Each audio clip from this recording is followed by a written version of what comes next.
Good morning, everyone. Welcome to this competency building workshop being organized by Central Board of Education. And today we are going to discuss about storytelling through illustrations.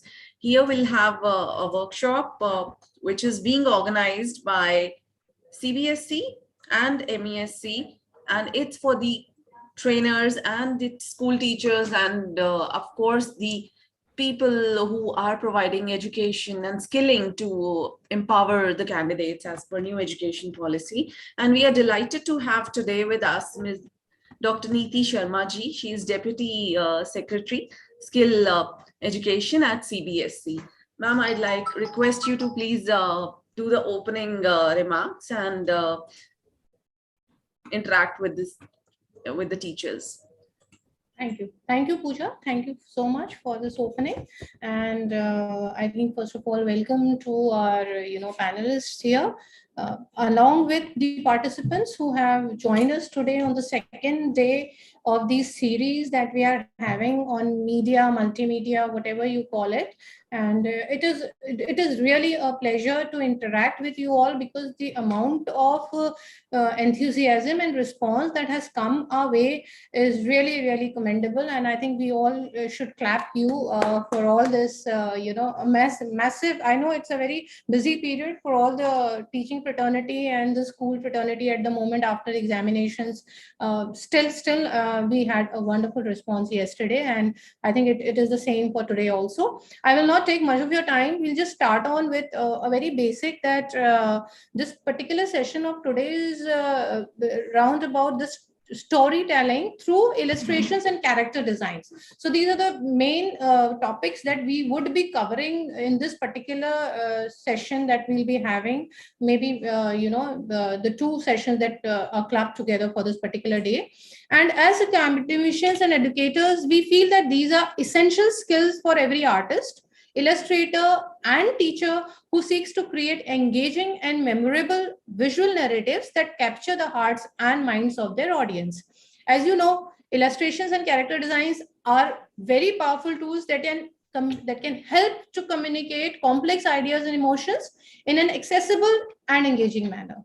They can bring stories to life, make abstract concepts tangible, and inspire imagination and creativity in both children and adults. And I think storytelling is one art which has been there since decades and years and centuries and whatever you call it, because storytelling is one medium which was there probably when there were no other means of communication or other means of telling your whatever things or generations to come in.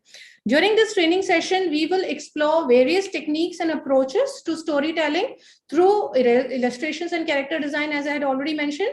And we will also learn how to develop compelling and believable characters, how to create engaging and dynamic scenes, and how to use visual elements such as color, shape, and composition to convey the mood, tone, and atmosphere.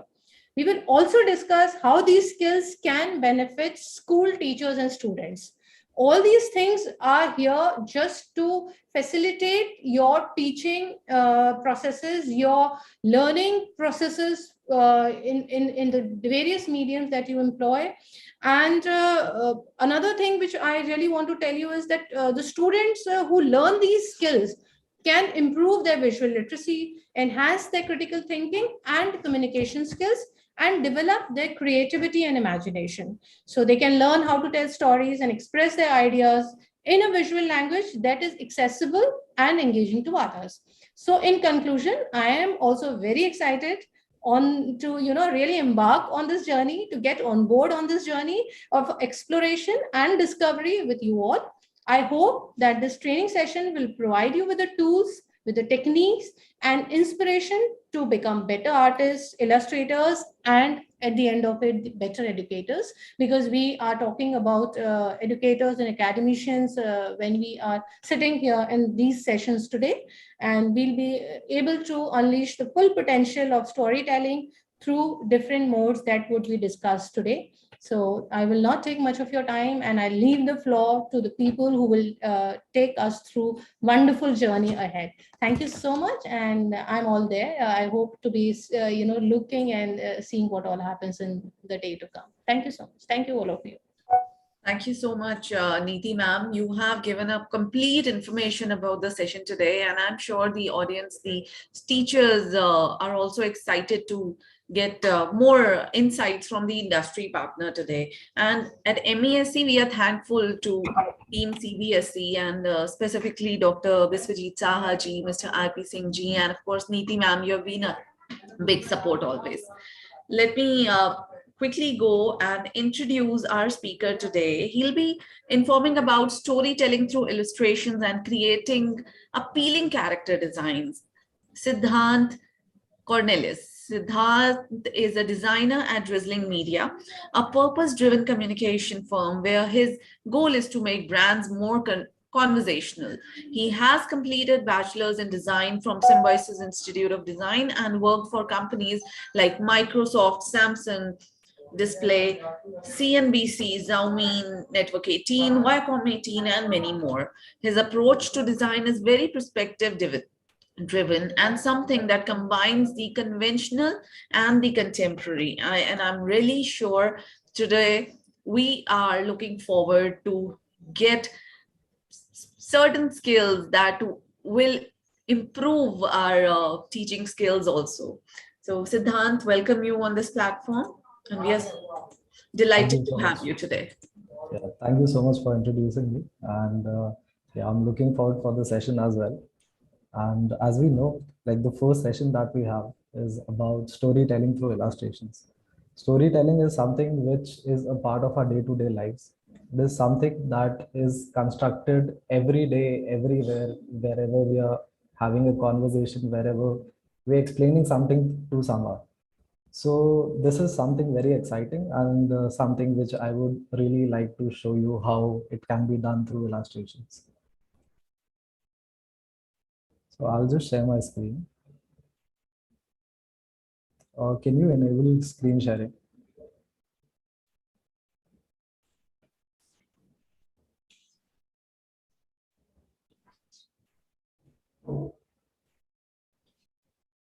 The host has disabled the screen sharing. Can someone please enable this?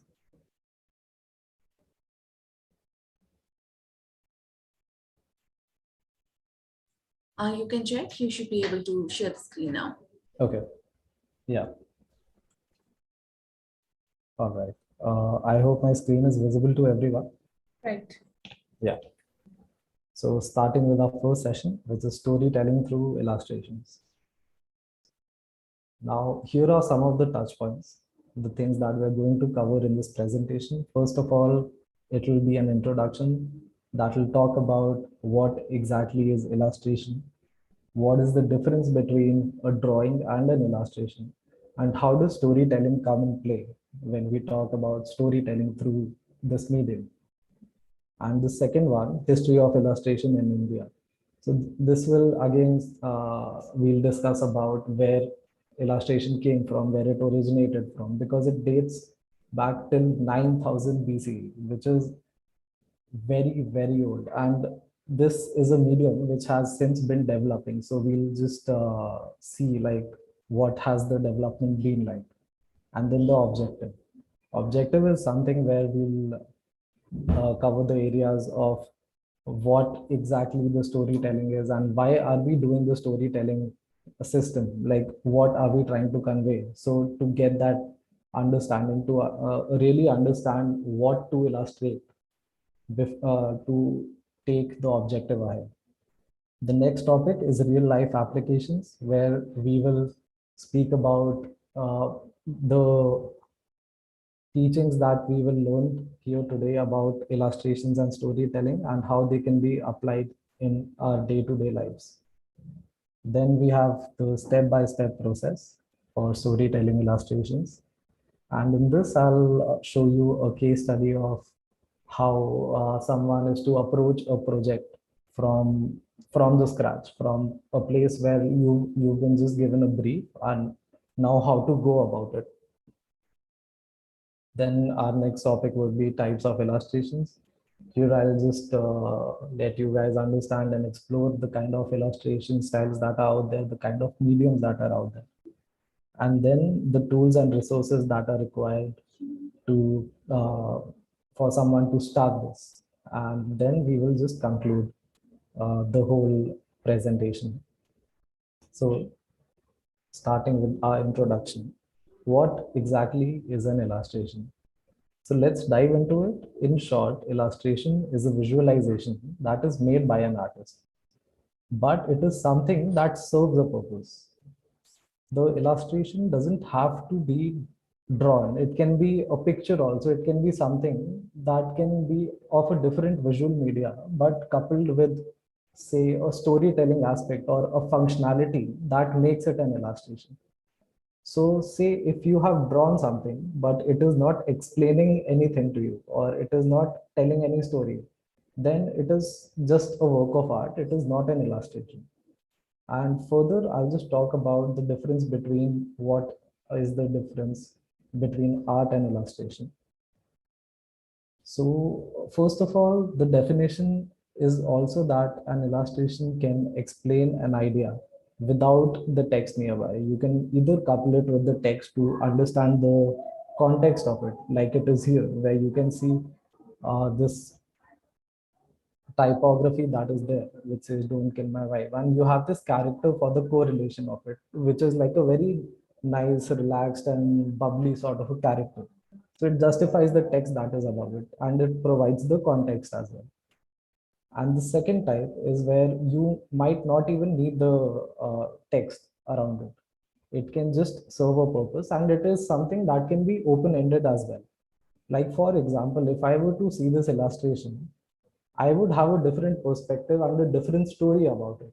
I would maybe think of it in a different way, and if someone else sees it, might think of it in a different way. So in the first one, as you see, this is more of a definitive illustration where it has a closed communication. It tells you what it is, and then it gives you the context for it. Whereas in the second one, we have a very open-ended sort of a communication where someone can see it and take away what they want from it, or like just to set the context, people who look at the picture, they should see the story, they should read it in a visual manner. So to tell a story with an illustration, it means to convey some meaning, to explain a certain context only with the help of an image.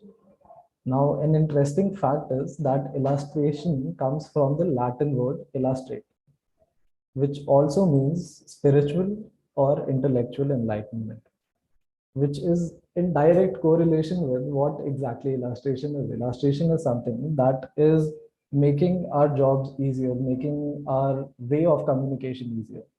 Like, for example, if you were to have on the left side a pile of text that describe the scene, and on the right side you just have the scene drawn out, which one is going to be the faster way of communication?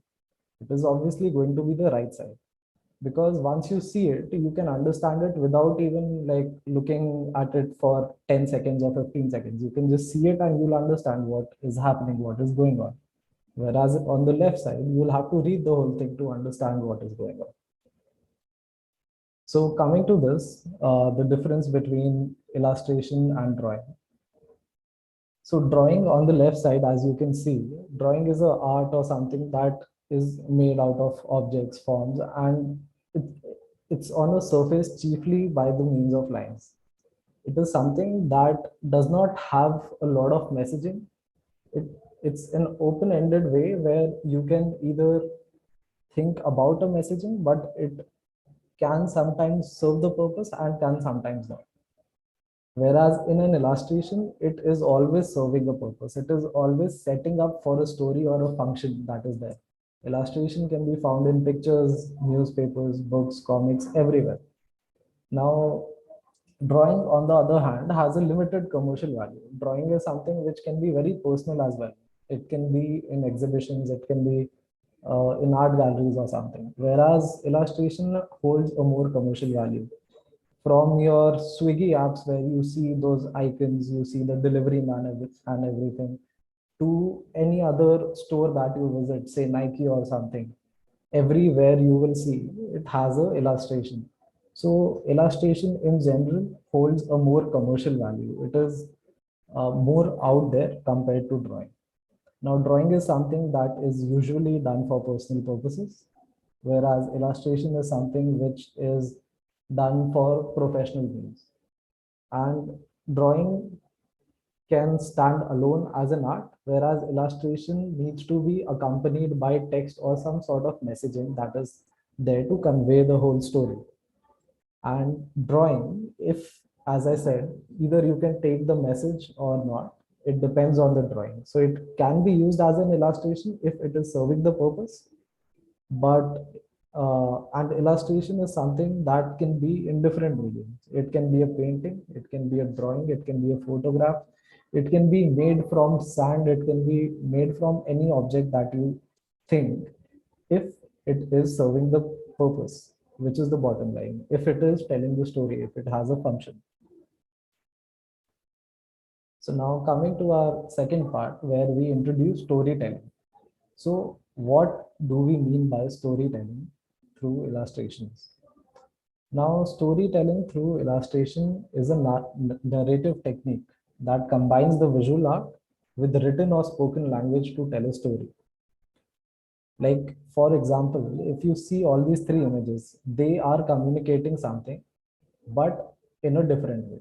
We'll come to this.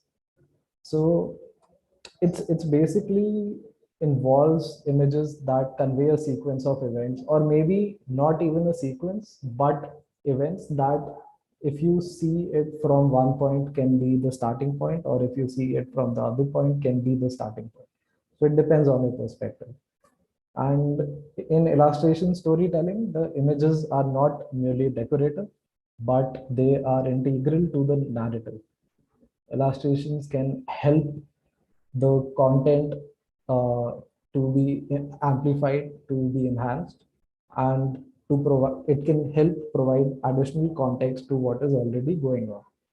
So now coming to the three illustrations that I have here.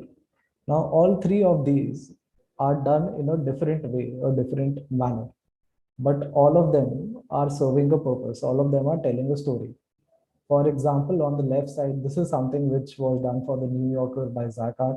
This is something that combines the humor with a situational sort of illustration, where, as you can see, there are two armadillos who are sitting right there in the forest, and who have that cake pieces cut, and they're just like sitting there and with their hands folded and everything. And to give the context, there is this small minimal lettering that says, "Now we wait." So, although this is something which is still, which is not moving, but it tells you about the events that are going to occur. Like they are sitting there so that ants can come in and eat the cake, so that they can eat the ants. So this is something which, even though they haven't told us the story, but they have set it up in a way that we already have that notion that what is going to happen. Now in the second one, it's done by Gene Julian, who's a great artist, and he combines these social issues or day-to-day mundane life things and makes them into a great illustration. So as we all know, we all get Monday morning blues and everything. So this is something which is fairly very minimal, but something which is done in such an exciting and effective way. Like he has utilized Monday as a typo, which is serving as a stair or something, as an obstacle, where this guy is getting those blues and he's not able to, like, he's slogging through it basically. So even though this is again like a still image, it serves that impact, it gives that emotion that people can relate to, and people can say, yeah, like this is something that happens to me. And now on the right side, the third one, now this is where there is no text whatsoever, compared to like how on the left side we had "Now we wait" and you have the composition, or here where Monday was an object of illustration itself. In the third one, although it does not have any text or anything, it is serving a purpose of telling the story. Like how the character that we have, the protagonist is on a bicycle and is riding. So we already get the idea that this person is going somewhere. So even though we don't have any text here, it still says that this person is riding through a forest and going towards something. So again, it becomes a storytelling. And that is how, like, there are different types of storytelling, whether it can contain text, sometimes it does not contain text, and sometimes text becomes the illustration, as you can see here. So these are the three types.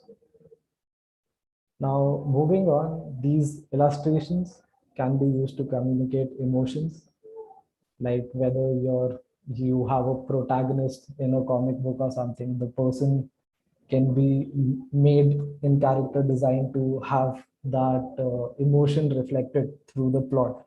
If the person is angry, if the person is sad, if the person is happy, and the tone of the whole plot. Now, the tone of the whole plot is where, like, it depends on the colors that we use, the composition that is there.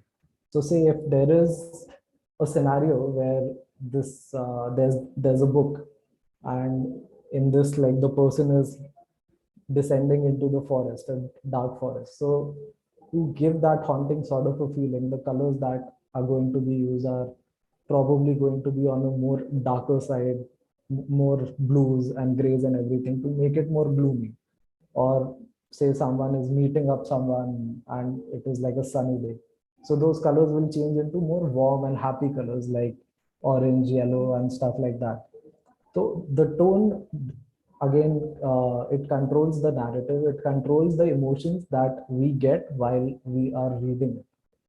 The atmosphere is where, again, we speak about the objects that are there, the props that are going to be there in the scene. What kind of atmosphere are we putting? Is there going to be, how dense the forest is going to be, how many trees are going to be there? Is it going to be dark enough or anything? So the whole atmospherical setting is about basically creating that layout and creating the whole atmosphere where your character is in.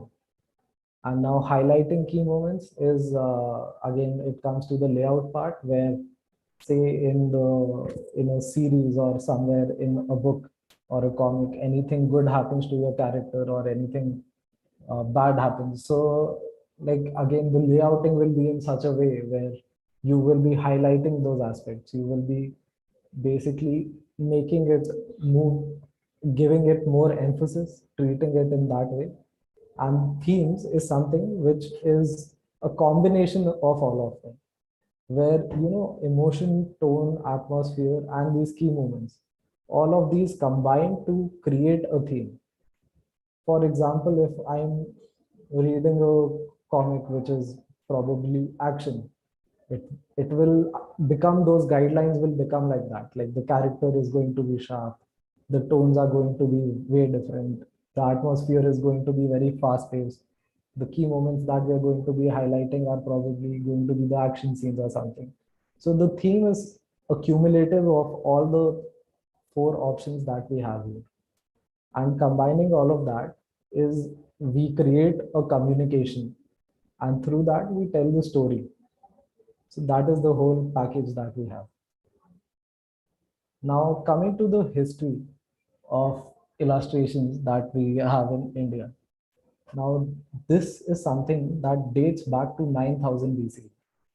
And as you can see in the image on the right side, that the earliest drawings can be found in India goes back to the Bhimbetka cave paintings. Now, even though these guys in 9000 BC obviously didn't have paper, they still knew how to tell a story, because telling a story has been ever present. It has been there since the beginning. Because if a conversation exists, storytelling exists. So no matter how back we look at, we can find illustrations and storytelling aspects there. And as you can see, like, these cave walls and stones are the surface that they've painted upon, and they've used their hands representing basic forms from nature, because These were like basically the first example of illustrations in India. Like this is again telling a story about the kind of life they lived or the kind of environment they were in. Now coming to the 3300 BCE, where Indus Valley civilization was emerging in the northwest part of India and was developed into the first organized settlement. This period saw the development of art, economics, language, and architecture, all of which had to be documented and recorded.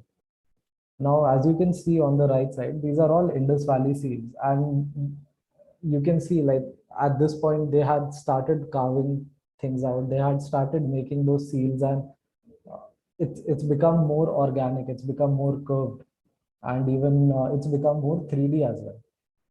So thus the Indus Valley script was developed. These symbols in form of seals were applied in many ways, including carving, chiseling, painting, and embossing.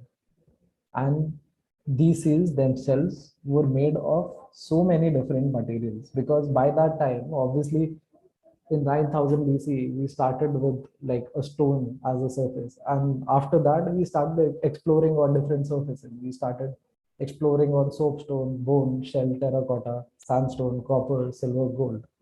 So the whole idea, the whole development that occurred here was that things became more organic and we became more experimental towards how to try these things out, how to make these things more ever present.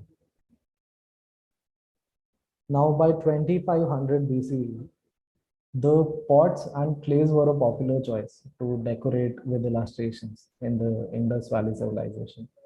As you can see, this is a part of the clay, and the base, the red base, was painted over by black paint to add further graphics on the pots for for decorative purposes.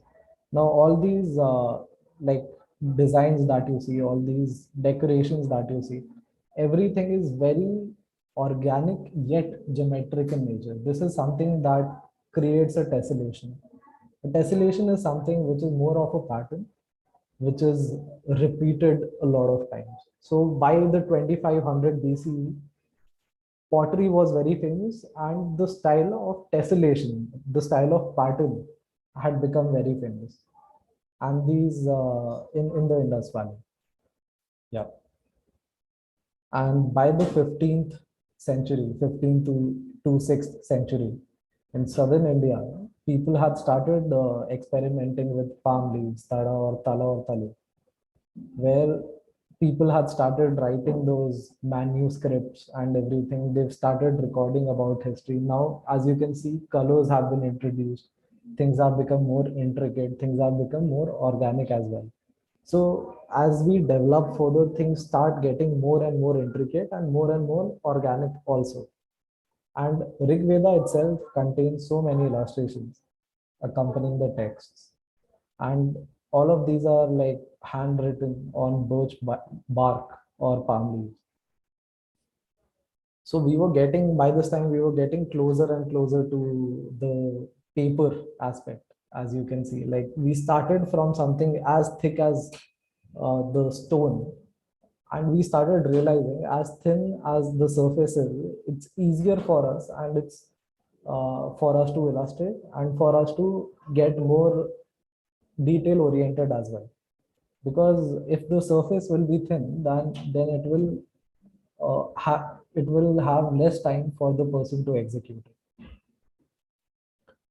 Now, by 3rd century BCE, Ashokan pillars used by Emperor Ashoka for Buddhism documentation and spread of religion. These pillars were depicting the life of Ashoka. So now the storytelling aspect had started becoming more layout oriented as well. Like in the previous slides, if you see, the objects are placed parallel sides, whereas in this, as you can see, the area has been utilized in a way where the layout becomes a very interesting part of the discussion. Because once the layout comes to play, you start realizing that where is the story leading you, like what is the start point and what is the end point.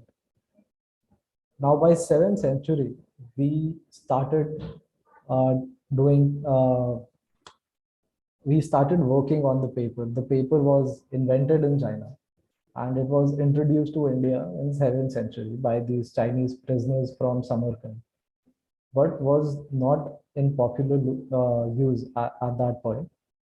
During these times, the Palas of Bengal pioneered miniature painting. So this was the time where like all the miniature paintings and everything started booming. And after this only, like the whole Mughal school of art and Bengal school of art and everything was booming. Everything started happening where like in the Mughal school of art, they started experimenting with layouting and decorative borders. They started experimenting with the ek chashma, der chashma and everything like that. And again in 1895, so there was this person, Upendra Kishore. He first introduced the modern block making, including halftone and color block making in South Asia. So when he was making his book, Shailendra Ramayana, it was not coming out in a very good quality because at that point our woodcut line blocks were not of that level. So he had gone to Britain to learn the technology of block making. And after mastering it in 1895, he successfully set up a business of making those blocks. And after that, he had launched his book, which was a hit everywhere.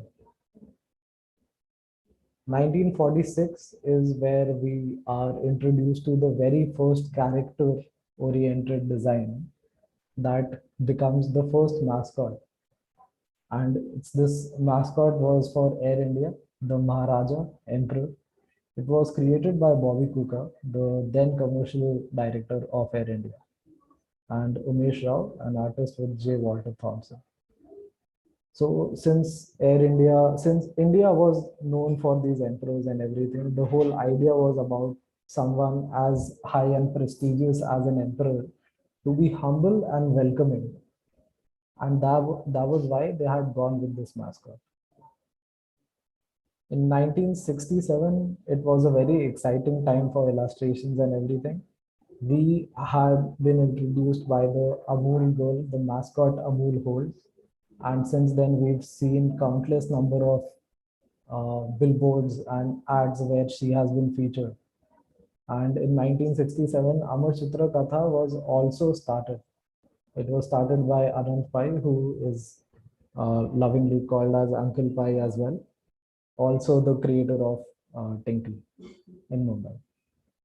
1971, the cartoonist Pran Kumar Sharma published the very famous and much loved cartoon character Chacha Chaudhary for Lotput magazine. And by 1978, we were full into the visual media era, where we had started with the Diamond Comics Private Limited in New Delhi. Now, this is the era where like people had become like this medium had become very famous with everyone. This was the medium that people were preferring, people were going bonkers for. So after this, everything that happened has just taken it at an upward angle. So now coming to the objective. What is the objective of storytelling? The whole point of storytelling is to achieve an objective, to give a message. And illustration is used to convey that narrative or story to the audience. Now, the illustration can be used to enhance the words of a written story or to tell the story entirely through the images alone. Because the goal is to create a visual experience that engages the audience and communicates the story effectively. So the whole point is that you create the layout and you create the visual in such a way that when the audience experiences it, they just get to know what the objective was. Like, were you departing an information? Were you just telling something about food, or were you telling some like a public notice? So the whole subject can get explained in a very easy and short manner. And as you can see on the left side, on the right side, sorry, I have a poster as an example. This is something that was made by Yeye Weller, a German graphic designer. So this is just to show you how the correlation aspect works. So once you see it, you can understand what the objective is here. The so Yeye Weller had made this keeping in mind that the objective was to poke fun at the whole concept of New Year resolutions, where every year all of us think that let's get into a better shape or let's start exercising or something like that. So once you see it, the first thing that you see would be probably workout or the character.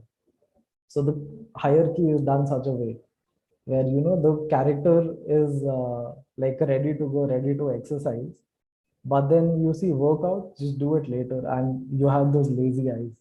So all the elements and everything comes together to deliver that message, and the humor is done in a very nice manner where all these elements just become that one piece that the person is trying to convey. And the primary advantage of using these illustrations to tell a story is that it allows us to go to a deeper level of emotion and engagement. Like if you just see it for once, this is something that you will get the idea what it is about. But once you really start looking, then you start noticing what the elements are here. Why have we used these kind of lines, or why have we used these kind of elements? So when done well, these illustrations can transport the audience into the world of story, allowing them to connect with the characters, setting, events on a deeper level. This can lead to a more memorable and impactful experience.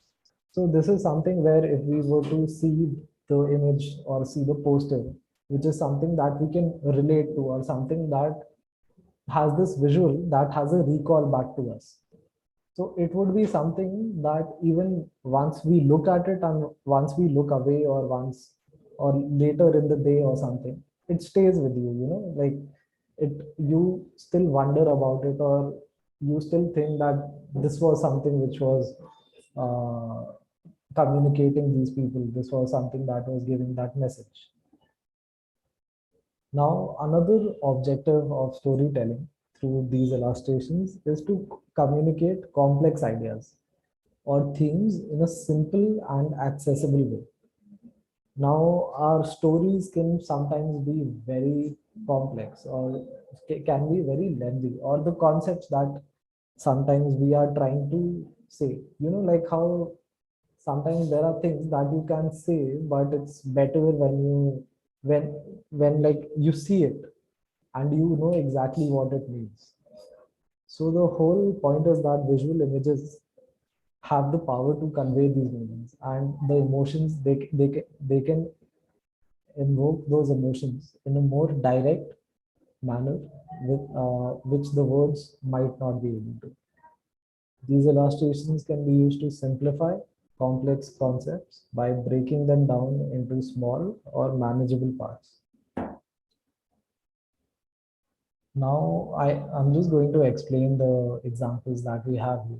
Like if you were to see this illustration on the left side, it's fairly simple, it's fairly minimal. This is where like a person is sitting on a beach. But if you really think about it, you start understanding the concept where this person is just like relaxing, but does not understand that time is running out.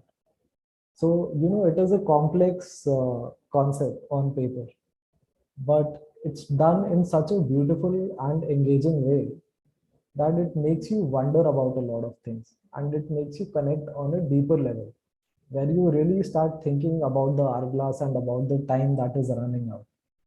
Similarly, on the center, you have this social media and this person is like just the person is drowning. So the whole point is that the person has been sucked in or has been gone down the rabbit hole too deep that it's very difficult for that person to come out of that area.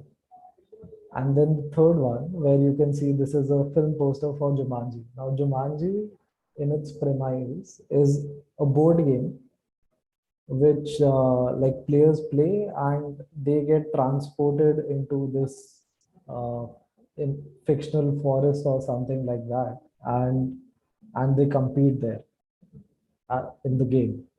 So, like this is when I say it out loud, this is something which sounds so funny and which sounds so complex. Like what exactly am I talking about? But it is done in such a simple and minimal manner where you can see this is like a board game and you have all these twists and turns and you have these dices here as well, and the dice has the forest illustration inside it to show the whole to give that idea of what happens in the movie. So it is without revealing a lot, it gets the user interested about there is something about it or there is something that might interest me. In addition to storytelling, now we have seen these illustrations and everything that are done on a commercial level or that are like finished proper illustrations that are telling these stories. But illustration is something that can be done in a rough manner also. It is something that can be used to inspire or spark a conversation or creativity. Like if you see on the right side, these two things are storyboards, and these are done by this very renowned filmmaker called Zack Snyder. These are from the movie Justice League, and Justice League is such a huge budgeted movie, and the whole point is no matter how big the movie is, how big the final output is, you start from the scratch. You start by brainstorming your ideas, and this is where this is a very complex scene where you can see the cameras moving around and something. So this person is already planning that there is going to be a aerial view where all these people are going to be standing, then the camera is going to rotate, then we are going to go in and out of the whole aspect of it. And then again, if you see, the scenes here are done in a very rough manner, and just to show like how the probably the final scene should look like. But this is a very good starting point for it. So for people who sometimes think that illustration is not my forte, but I want to get into filmmaking, or I want to at least ideate in general, you do not need to have a lot of strong skills, but what you need to have is a very strong base and a very strong mind where you can derive the concepts, even if you are sketching or even if you're just brainstorming around. So these illustrations can serve as a source of inspiration for writers, artists, other creatives, providing there is a starting point for their stories and ideas. The whole point is to start the idea from the scratch and then develop it further as you go. So you can be as rough as you want to, and then later you can keep working on it or you can keep finalizing things.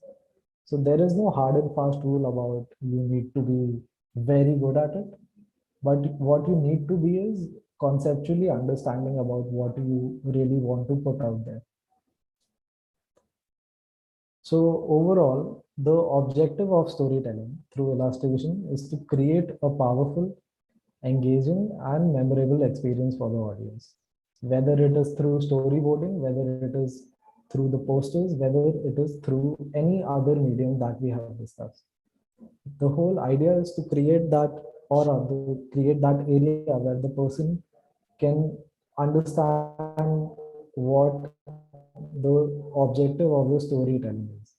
So whether the goal is to entertain, educate, or inspire, or simply just to tell a good story, these illustrations can be a very powerful tool for achieving these objectives. And when done well, they can really connect the user in a way where words might not be able to. Yeah, I can see the chat that we have received certain questions. So let's Yes, yeah. Siddhant, we have received a few questions. If you can answer them now, it's basically the same questions were coming from multiple teachers, so that's why I thought I'll interrupt. So the question is, can one use pictures to drive home an idea if one is not good at illustrations or not taken formal training? Okay. Yeah, so exactly. The whole idea is that illustration is not just a sketch. Illustration can be a combination of picture and the thought that you have in your head. Like you have seen posters and everything where maybe there can be a collage also, where you have toned down pictures or something and made something out of it. That can also be termed as illustration. So at the end of the day, it is something that is telling a story and serving a purpose. So the whole idea, even how I spoke to you about storyboarding, was that you start with an idea. If you want, you can sketch it, and later on, if the final can like you can go away from the sketch. You can just have pictures. You can use the initial sketching just to lay out where you're going to put things and where you're going to place things. So I guess yeah, that would answer the question. I'll go to the next one. Okay. Another one I'd like to ask, how story illustrations to be incorporated in secondary science classes? In secondary science classes. Yes. Okay. So, how science diagrams always have this showing a process, showing like you start with watering a plant or something, and then it ends up somewhere else. There is a start point and there is an end point. So there is obviously a story that is going on. So rather than just showing that one full thing and just juxtaposing it, can be something which might be a bit difficult for the student to consume at once. But once you break it down into pieces and show the steps maybe of how you do it, then it can be used in a very effective manner. Like if there is a big chunk of information, just break it down in into small pieces for the person to absorb it, and I think that will be a better option. I'll take one more and then maybe you can proceed. Okay. So, how can teachers support in developing imagination power of the students? So there are a lot of brainstorming exercises that you can talk about. Where right now we teach kids about through stories. We teach kids about the lessons that are there. Why not we start telling the kids to have like an activity where they come up with their own stories. They have their own characters in it.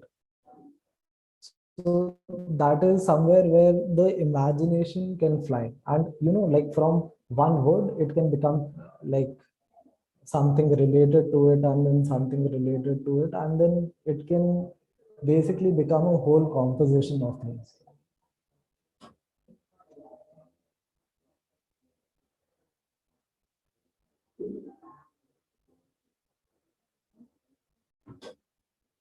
Okay, I see another question. So I'll just read it. Which type of old illustration is useful for the new generation, and which one is most valued?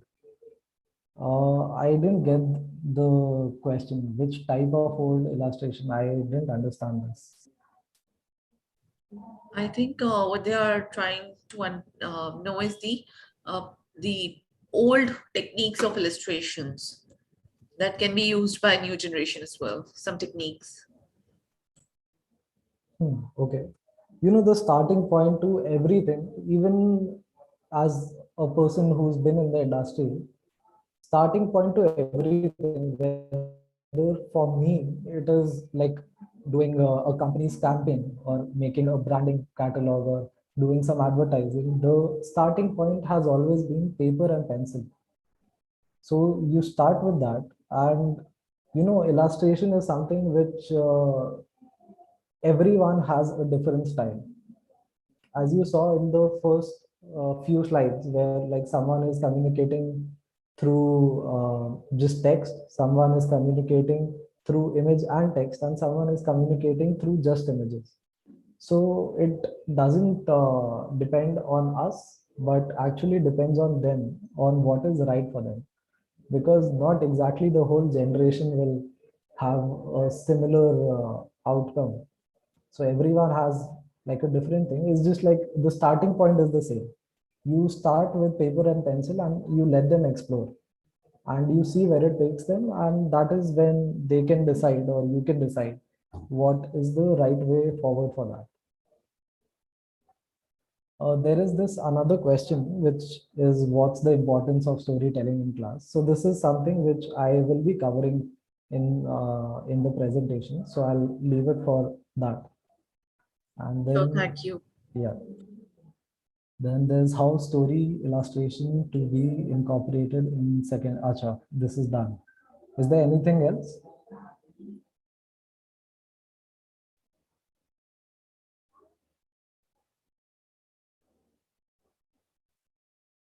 Okay, I think there's we can continue with the presentation there. Yes, sir, Unless, please. yeah, all right. So we have spoken about the objective of why we tell stories. Now let's talk about the real life applications. This was the question, I guess, which was asked, that what is the importance of storytelling in class? Having storytelling skills is a very important skill. It is something that you use in your day-to-day lives, whether you're speaking to a person, whether you're speaking to your colleagues, or whether you're speaking to your students. It makes it very easier for teachers to connect with their students. A good story, if done in a way where it's consumable, where it is entertaining, can keep the student very much engaged, and it can persuade them to even like start asking questions, which is very difficult sometimes when there's a lot of text and everything. And teaching these text heavy materials in the form of story or pictures, it would help a student to grasp faster and better, because the fastest route of communication is visual communication. Like, if you see something, you can understand what it is. It's the fastest, where if you were to see a writing, or if you were to even hear something, it will still take time to register, but once you see it, you understand it. So it is the fastest form of communication is a visual communication. And yeah, pictures, drawings, illustrations are all around us every day, in the street, at work, at home, even in our leisure time. So why not in classroom as well? So when we go out, even when we are at home, you see things around, you see objects, you see shapes, you see hoardings, you see ads, illustrations, and everything contains a storytelling. Everything contains a mode of illustration, whether it is drawing, whether it is painting, whether it is an image. And once we start introducing it in the class, like if you were to, again, going back to the science question, if you were to tell about a process through an image by breaking it into smaller chunks, it will be very easier for people to grasp, rather than seeing one full image where 17 different things are happening. So, that creates a direct sensory connection between learners and the subjects. And it can also result in a new level of interest and attention. Because if you see images rather than just text, you are comparatively more um, on the level where you will be eager to respond to it. Or it can be a conversation starter, where it can be something that I had seen this image and I have a different message, whereas someone else saw it in a different way, and it can spark a conversation. So teaching through storytelling and illustrations also creates students with higher level of visual literacy. It also helps students or anyone who practices these things to be more prompt with their communication.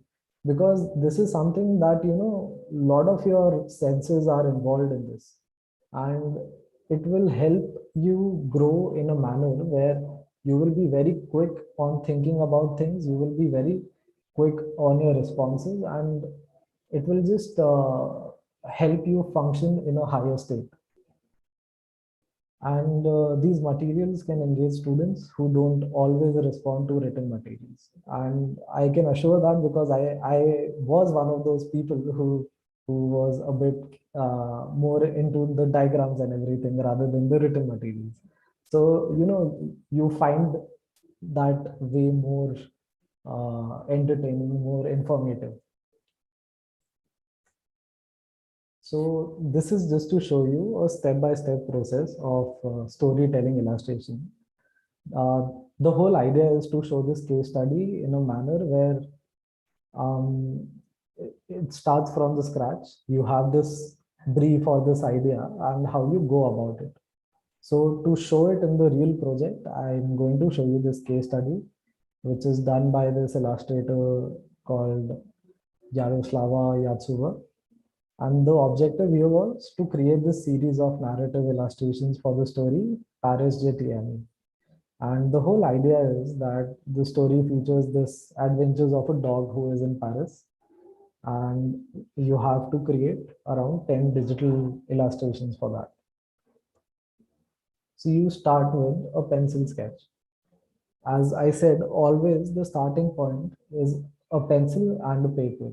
This is where you can go wild, you can explore whatever you want, and then later, once it starts making sense, you can start eliminating what may not come, you can start adding what you want, and then start piecing it together. So at this stage, the designer made research about Paris and the surroundings and everything, collected references, analyzed them. The first sketch, as you can see, was made in a more rough manner just to catch the idea, just to understand the kind of sequences, how it's going to be, and how the plot is going to revolve around. So once you have all the sequences in place, you can later make it more detail oriented. You can then start shaping it like how you really want it to be.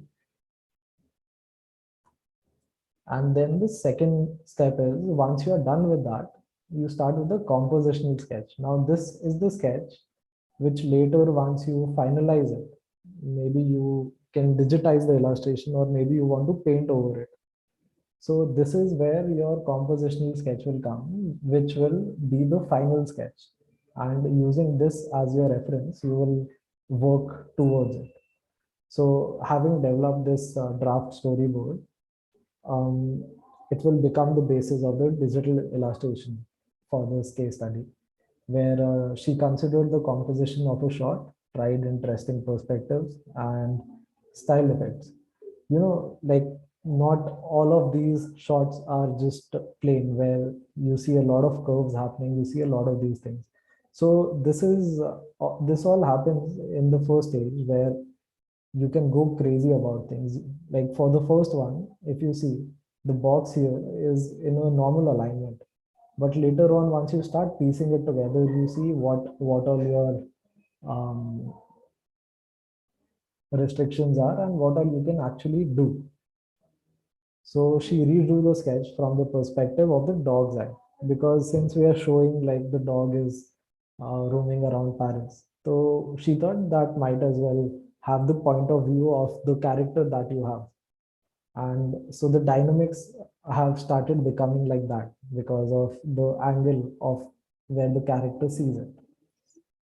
Now, working out the main character. So once you're done with the composition and everything, you already have a rough sketch.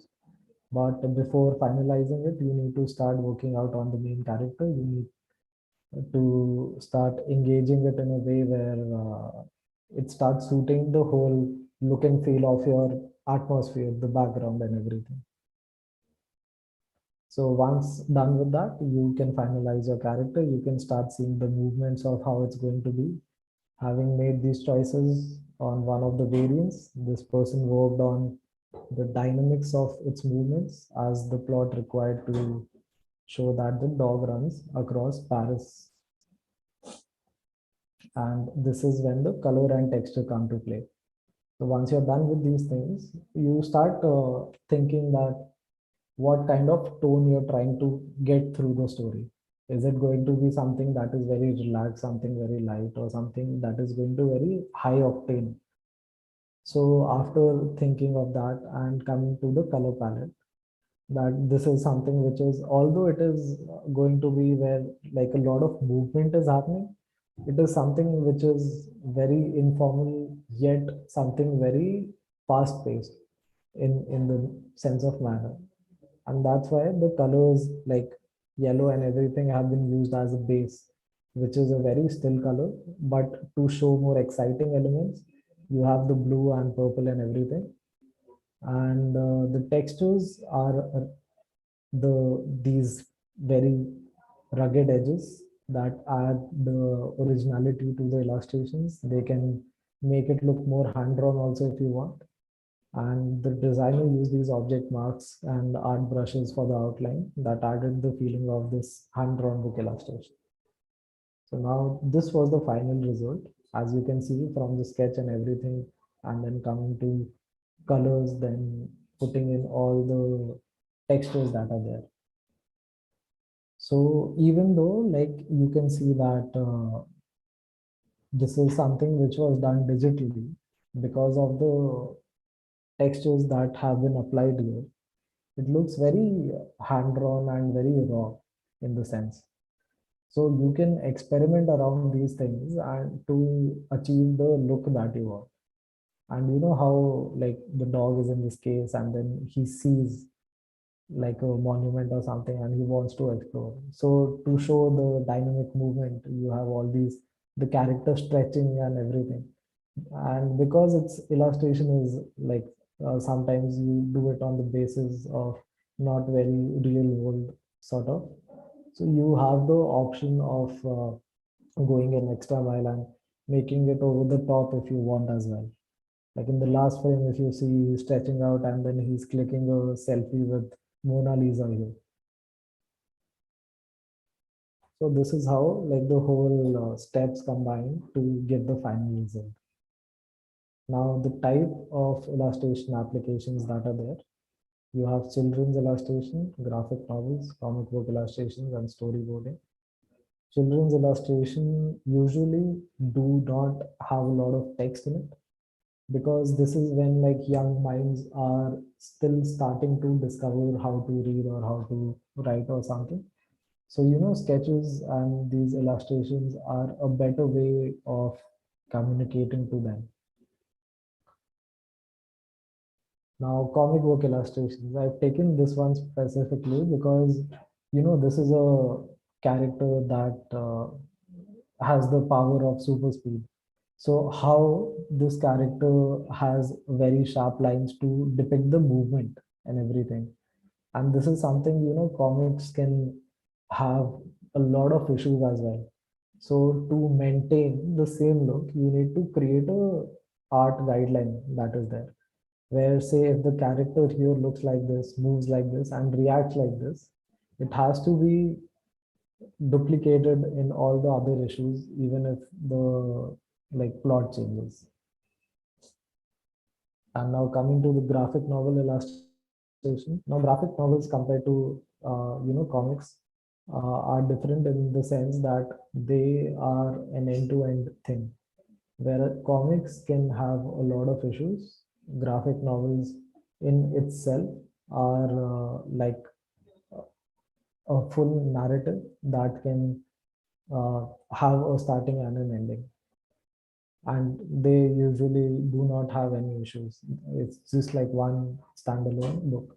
This one is How to Be Happy by Eleanor Davis.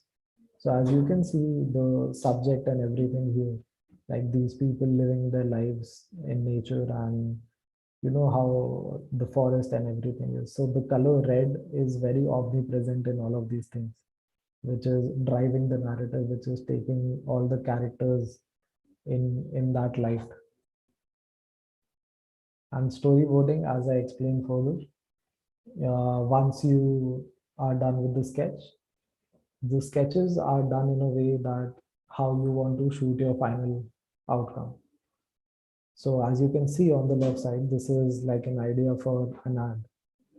And on the left side is where the starting point was, where this person thought that we can put these props here, we can put the chairs and everything, and we can have a scene like this. And then they went out and shot these things like that. So this is something which is, it can be applied to our day-to-day lives also, where before tackling an issue, you can pre-visualize it. You can do some brainstorming. You can do some, not exactly sketching, but you can develop further research on it. Yeah. And the tools and resources that are used. So the traditional tools, as I said, the best tool to start with is always pencil and paper.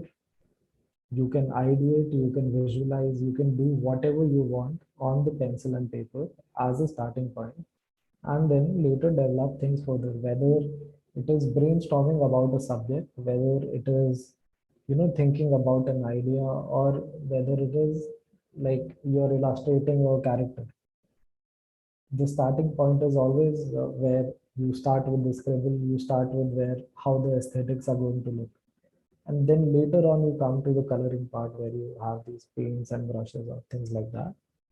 For people who want to get into illustration, you have some digital tools as well, where you can use drawing tablets, or you can either use softwares for that.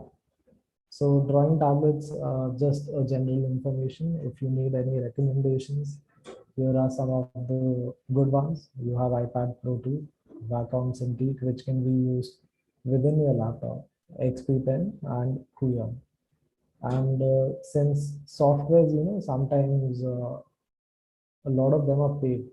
Like for Adobe, all of these are paid on a monthly basis. Whereas if you have Procreate or Affinity, although they are for Mac OS, they only require just one-time investment.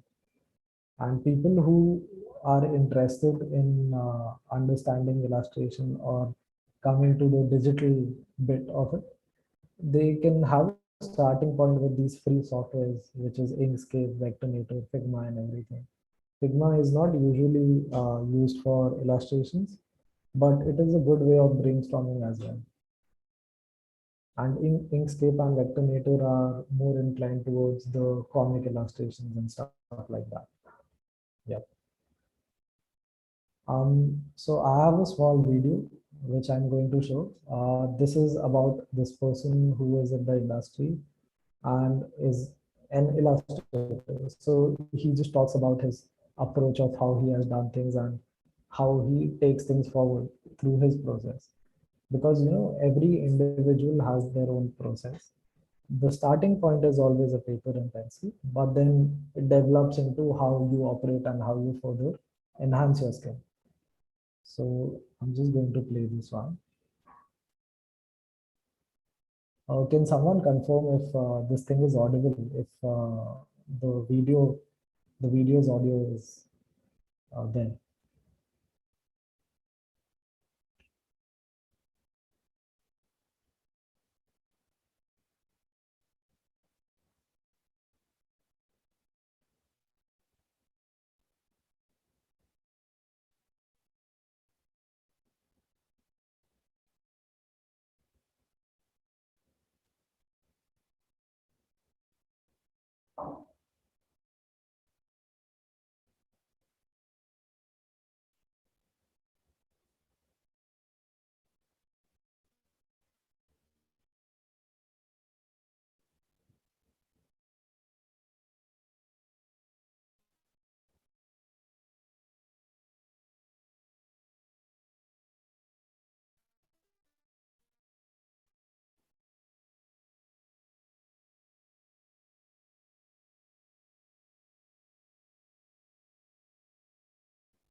Can you hear me? Hello?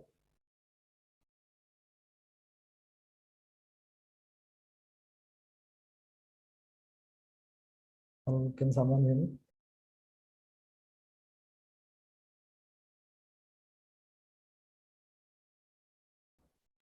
Yes, Siddhant.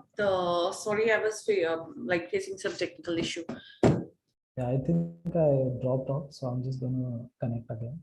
Okay, okay, okay. Yeah. So you have the rights to share screen. Yeah, yeah. But sometimes this happens, no? Technology. That's why I'm saying the paper and pencil is the best tool for Yes, anything. absolutely.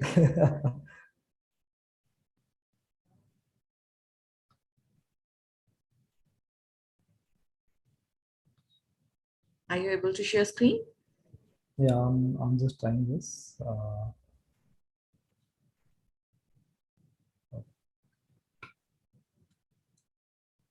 Maybe in the meantime, I'll read another question.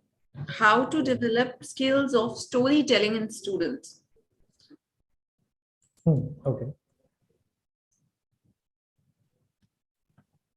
So I think the whole idea is to give them an objective, Hmm. to at least give them a starting point. And like if you were to give a narration to someone and you were to say that this is how the story starts to 10 people, and then just tell them that now you will lead the way, you will show that how the story progresses.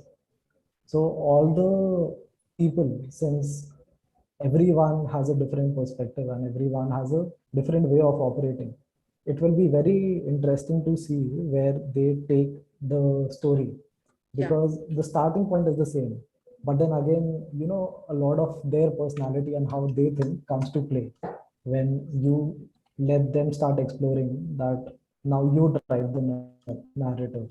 So I think that is where you give them like the initial, you give them the push, and then from there they can start exploring on their own. yeah.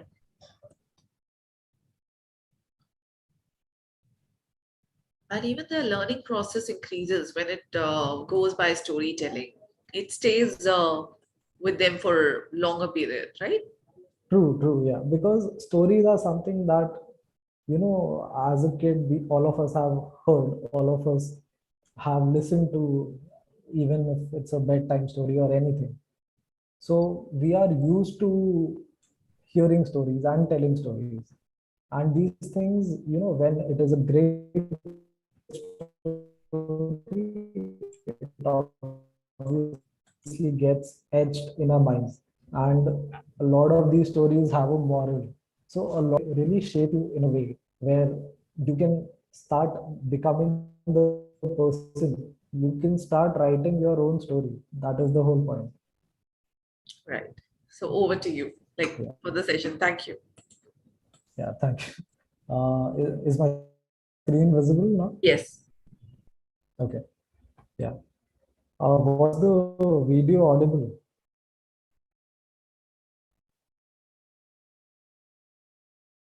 I'm just going to play this. Yeah. Video is not audible. Oh, this is not audible. Yeah, Oh, okay. So I'll just explain this thing then. sure. 1 second. Or if you can reshare, because when you reshare, you need to do a check button for video for the sound. If you do that, then the sound would be there. Okay.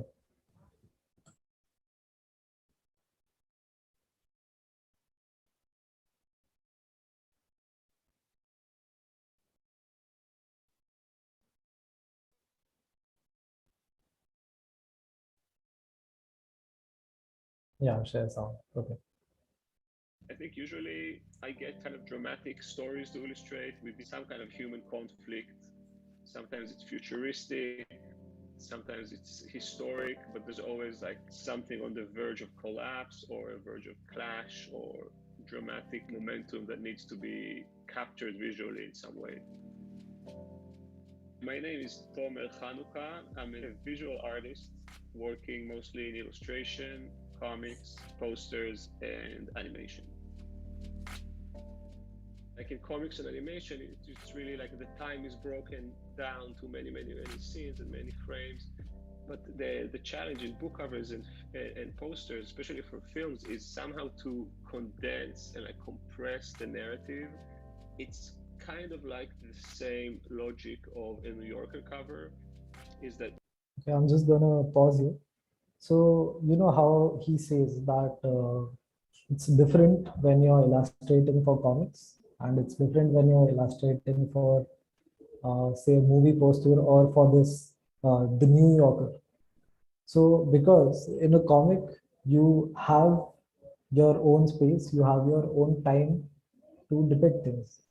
In a comic, there are a lot of panels, and the scenes are depicted in a panel to panel manner. Whereas if you were to show a movie poster or say like how this the New Yorker is there.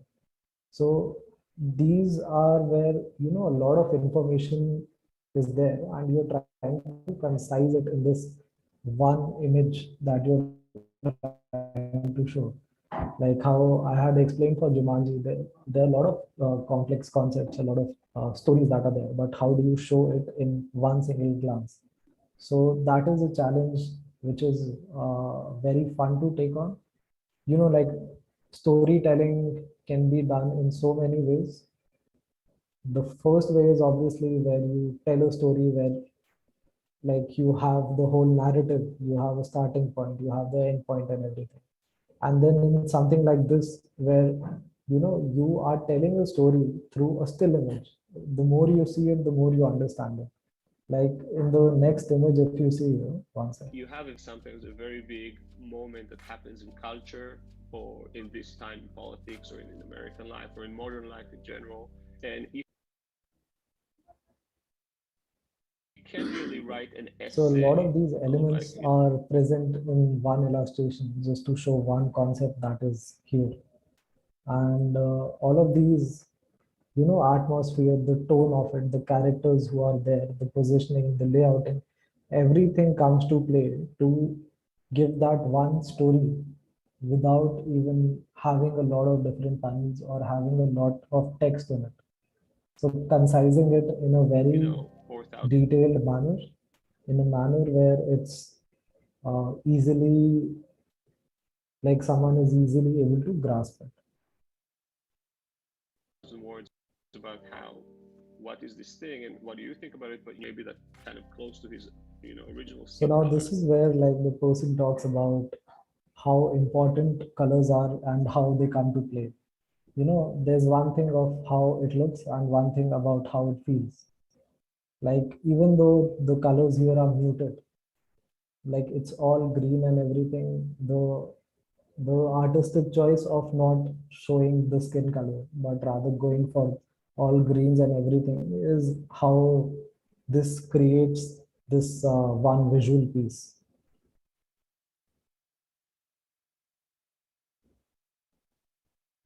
So then you can choose. Yeah. So, the whole idea was to show like all the aspects that a person considers while making this full unit, while even when you're doing these scribbles, you're still thinking about the tone that is going to be there. You're still thinking about where the story is going to proceed. So all these things come to play. And although, when you see it, it is subconsciously you will feel the messaging because the colors, the strokes, the lines, everything invokes it in that manner.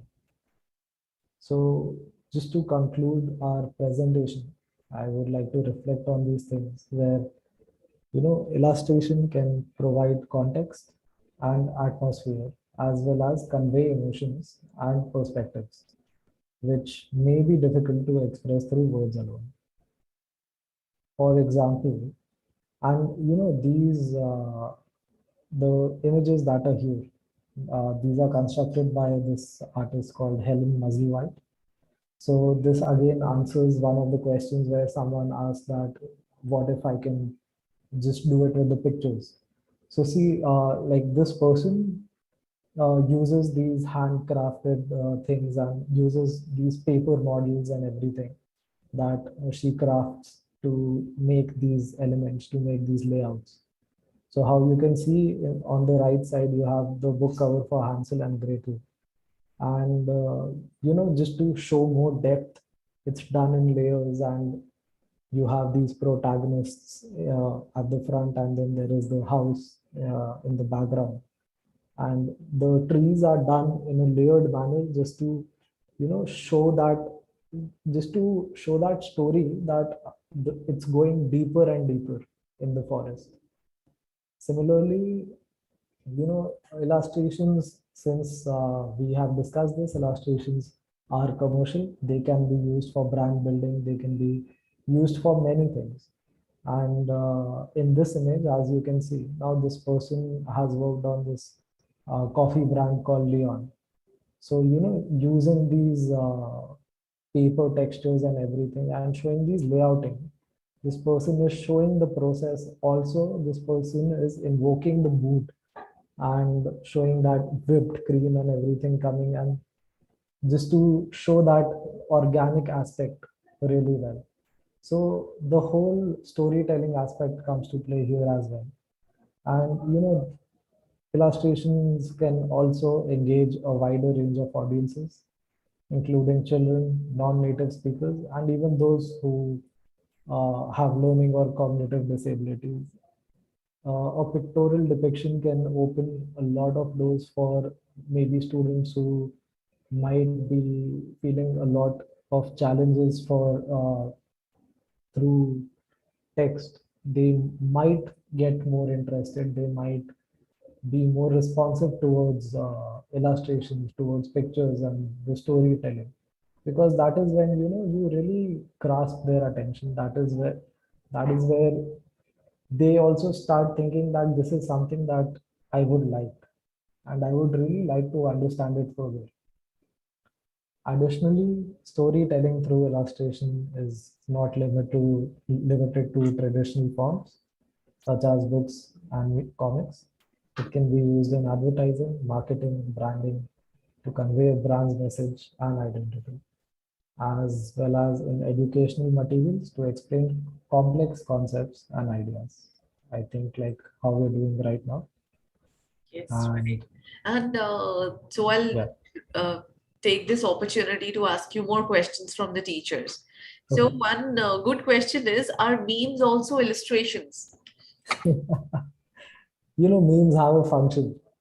So they can be called illustrations, but for artists to agree to it is one thing. I don't think people will agree to it, but they serve a purpose. If it is communicating, it has it is illustrated. So yeah, I would say yes. Okay, so whenever there is a visual communication, there is illustration involved. Yeah, there is obviously a storytelling, and it's done in an illustrative manner. It does not need to be something that is hand drawn or something that is a sketch. It can be, it can be a sculpture also. Okay, great. I Do you think that illustrations in the higher class will be effective? If yes, please share some example. Okay. I really think illustrations are going to benefit a lot of people. Me, myself, I was in the CBSE board, and in my 11th and 12th, for my extracurriculars, I had opted for fine arts. Okay. And although artist and a designer is a very different person. Artist draws for themselves, or can be doing something for it's not very commercial, as we spoke. Whereas for designers, like for me, I really liked making characters. I was always into the comics and everything, and I was made to sit and draw plants and God knows what all. So I think people who are really interested, this thing will branch out to them, and this thing will make them very much interested, and really make them understand what they really want going further in their careers. So for me, like, since illustration at that point didn't exist, like fine arts was a starting point for me. But if we introduce this, that would be a really good exercise, and it would help the students really understand and decide what area they really want to explore in. Thank you. So how to use illustrations for student-teacher communication to have an effective communication between student and teacher, and of course, creating a bond between student and teacher, how that can be used. More than an illustration, it's about storytelling. If I tell you a story about my life and you're not even interested about it, why will you listen to it? So you really need to understand the target audience. You need to understand who your student is, what do they like, and what will they really listen to.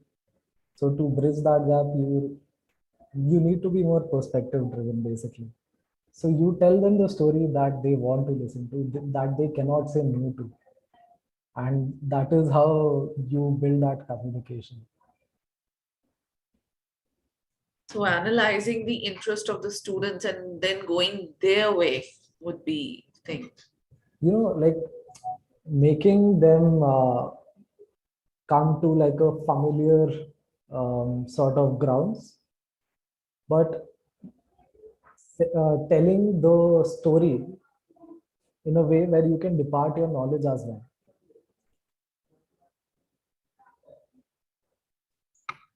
I'd like to add one more question. Yeah. Here, teacher is asking how to use illustration for delivery of subject, the knowledge subject like science, social science.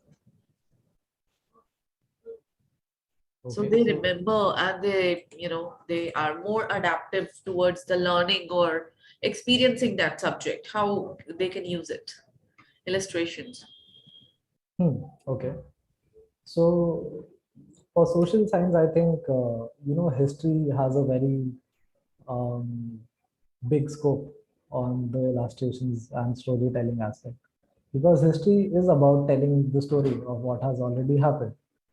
I think the only way to make it more interactive is, rather than telling people, we show it to them. Like, in this presentation, when I showed you the history, I was talking about the character, and I was talking about really what happened. So once you show like the image or the character or whatever, and you base your content around that, you create that story, then it becomes a narrative that people might want to listen to.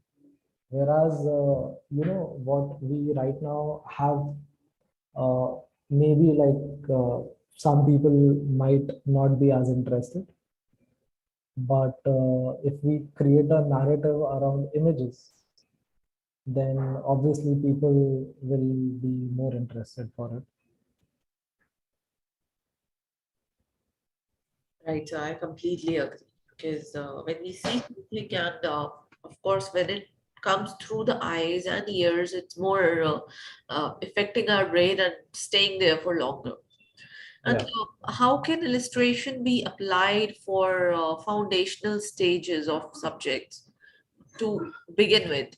I think for higher education, they are talking about when different subjects, after 10th, when they choose different subjects, how to start illustrations, how it can be used for the foundational stage. Okay. So the foundational stage is, as we discussed, is paper and pencil. Now, this stage is where you go crazy. And this is not something where maybe you need to sketch things out.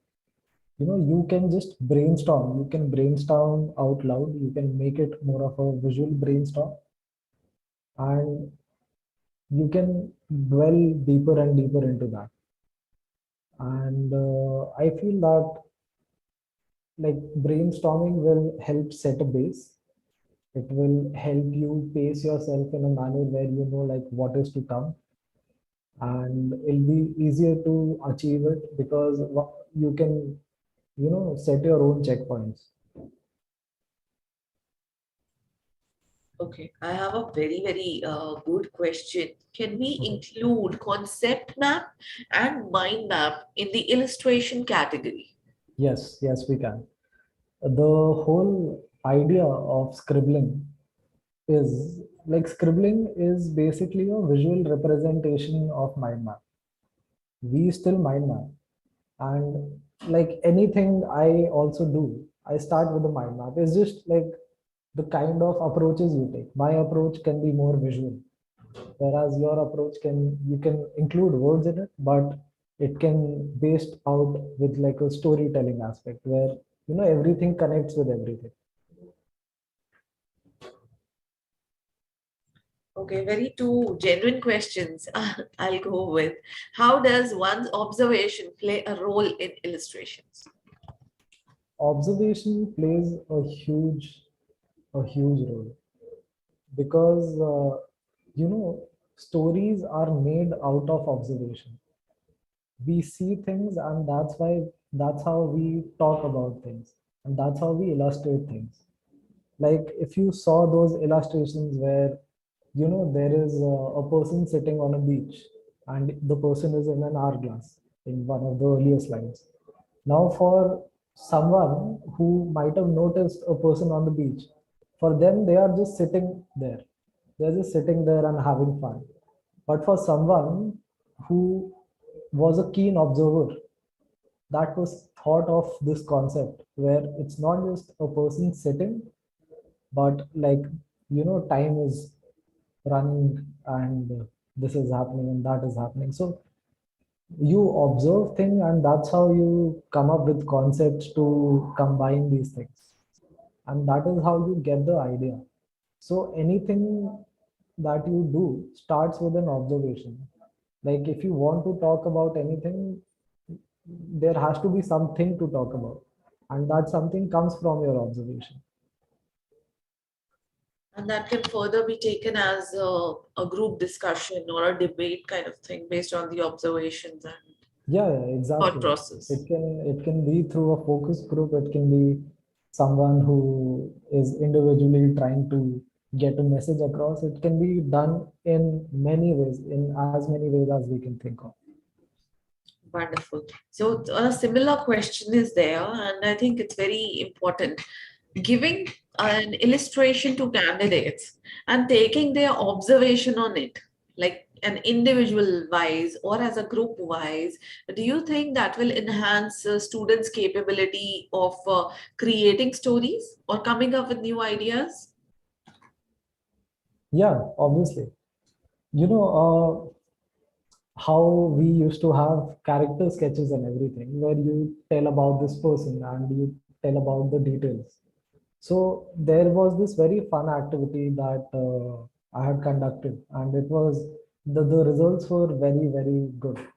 And it was with students only that, I had given this information about a character, but not the visual parts, only like how this person talks, how this person behaves, what this person listens to, and maybe like what this person likes.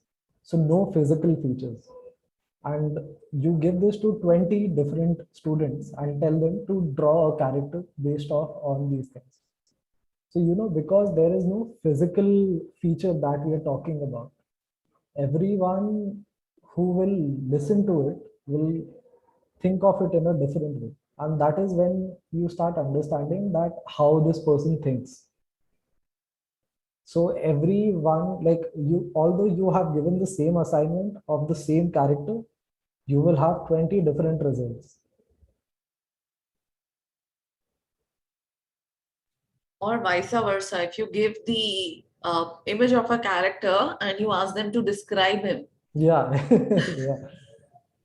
It is so open-ended, and since everything is so perspective driven, it's all about like what are you grasping out of it, and what are you observing. Right. Yeah. So I'll just check the next question. how could it be effectively done in mathematics, where it's all numbers? This is a question which even I was thinking last night, like how it can be done in mathematics. So this is a very tricky question, by the way, and I do not have a definitive answer to it because I haven't applied it. But I feel that not the illustration part, but the brainstorming part can come in use. I feel that.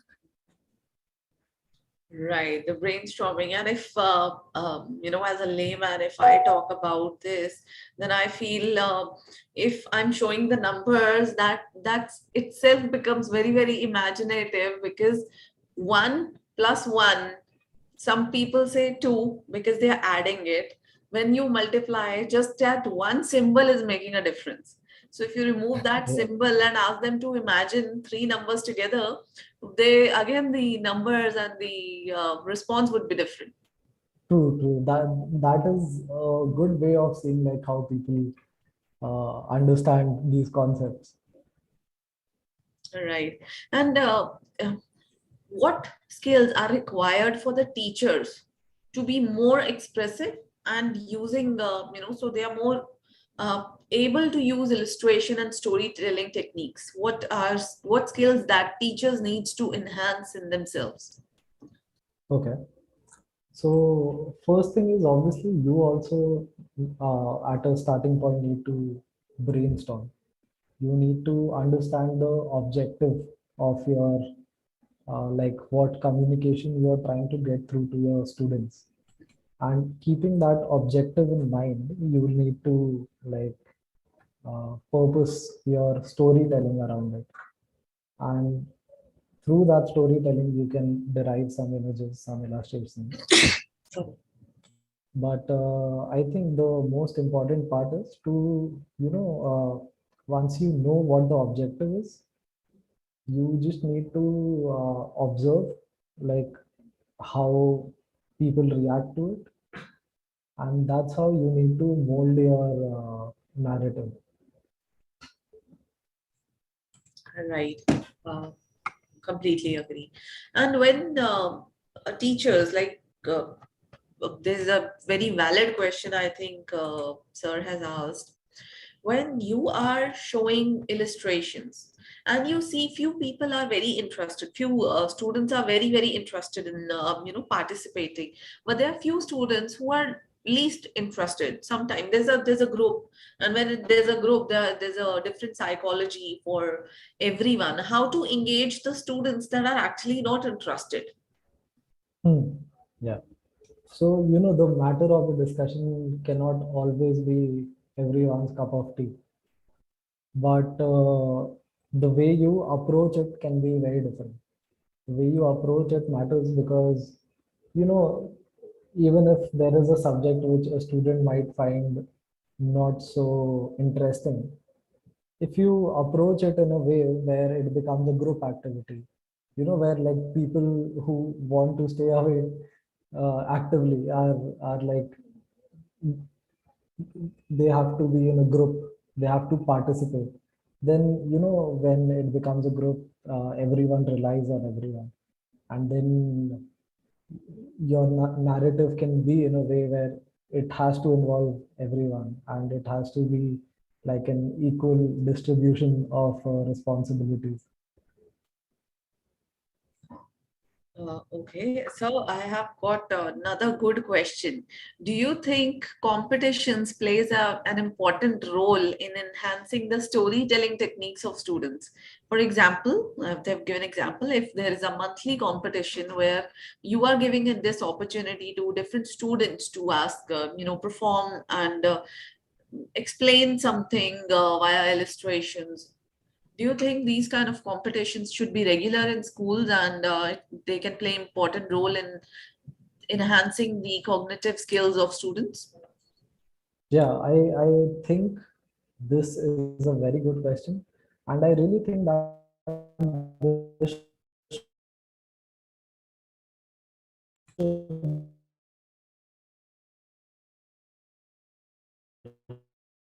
happen often in school, as it is a healthy competition, but more of like, about performing these tasks can get them interested in doing this, and further developing interest so that they can start participating uh, themselves only without even any incentives. But initially, just to get people interested, you can have the competition, and you can have incentives for sure.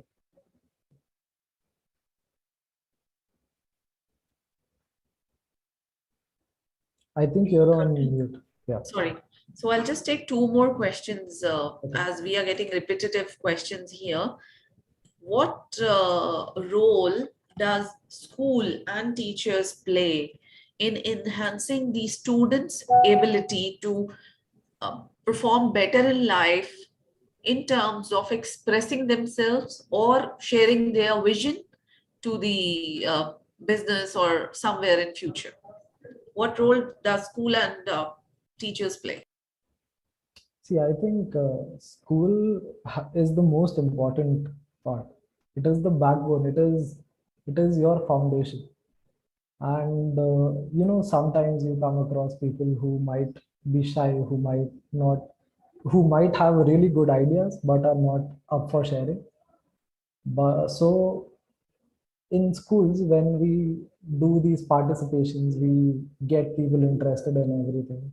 It later molds them into a more open and a more confident person who can share their ideas, who can collaborate more, who can tell their stories. And like from my personal experience as well, I feel like school is a very, very big part, if not uh, the part, a very, very big part of how you shape up as a person. So to right now at this stage, make the students uh, be conversationalists, and for them to discuss these ideas, these visual cues and everything, it can prompt their senses, and it can help them be more open, be more confident, and share more of what they're thinking.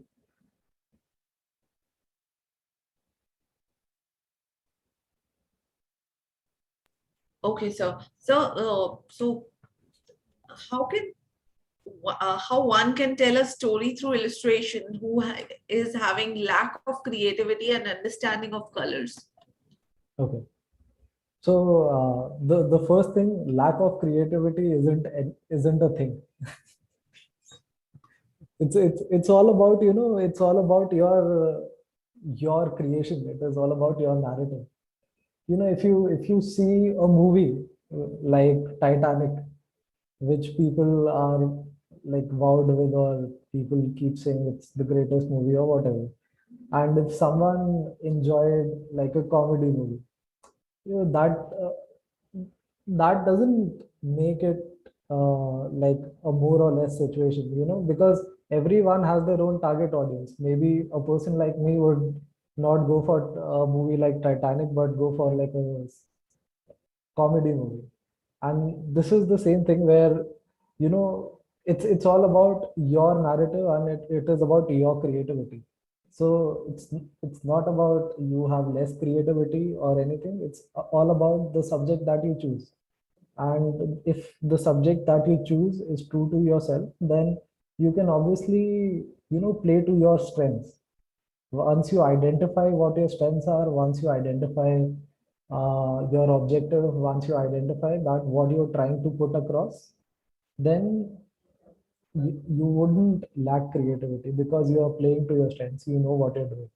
So I don't think there's any term as like being less creative. Like we say, everyone is genius, everyone is creative as well. Yeah.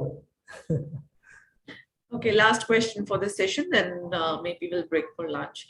How can we give good instances of social content of the chapters using storytelling illustrations in the ongoing class? Can you repeat the question? Yes. How can we give instances of social content of the chapters using storytelling illustrations in ongoing class? Okay.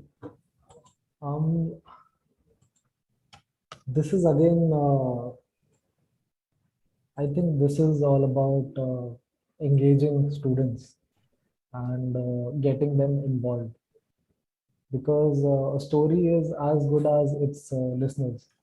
And if you get them interested, then there will be more people who will be participating, and more people would be able to listen to it. Okay, great.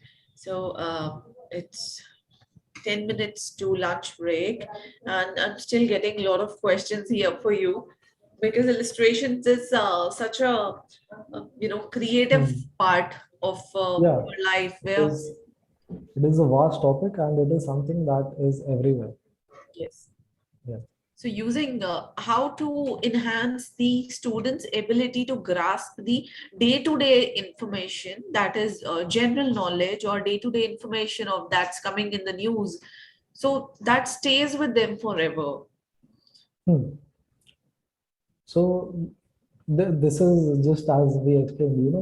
You make a story out of it, and if it is a good one, then it will stay with them. And if it is a visual story, then obviously it will be something that they can instantly look at, and they can remember this thing. So it's all about controlling the story and controlling the narrative as per your target audience. And this changes from the school primary level to pre-primary to higher education. Yeah, obviously, because it is all about how much in detail you want to get, and what kind of message you want to get across. Because obviously, a child in their like early stages wouldn't register as much as like someone in their higher level would.